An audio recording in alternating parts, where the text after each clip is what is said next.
حسد دوسرے آدمی کی اس صفت کے بارے میں ہوتا ہے جو ہم چاہتے ہیں کہ اس میں نہ رہے.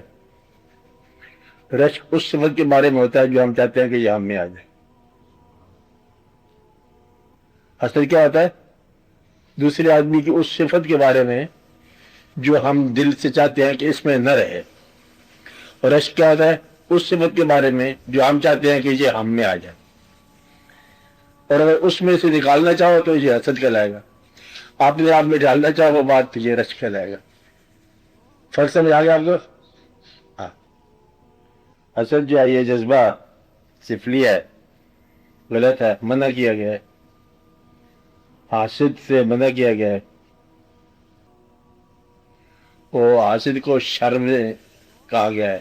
مطلب یہ ہے کہ وہ جو شر حاسد کی شر سے بچنے کے لیے دعا کی جاتی ہے.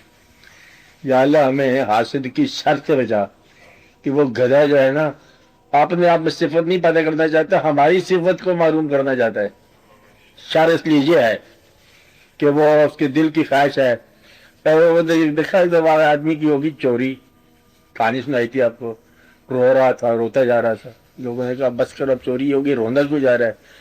کہتے روتا اس لیے نہیں کہ چوری ہوگی، روتا اس لیے ہو کہ تمہاری نہیں ہوئی ہے. تو بات صرف یہ ہے کہ اس آدمی کے اندر، حاسد کے اندر چھوٹا دل ہوتا ہے. کہتا ہے یہ مجھ سے برداشت نہیں ہوتی. آج پھر وہ ہنس رہے تھے کہ تم وہ لوگ ہنس رہے تھے، مجھے بڑا افسوس ہوتا ہے. تجھے کیوں افسوس ہوتا ہے؟ کہتے یہ ہنستے رہتے ہیں، ہر وقت خوش رہتے ہیں، یہ کیسے ہو سکتا ہے؟ کہ تو اللہ کرے ان کی پیاسی مر جائے. بھائی یہ ہے حاسد کا کام.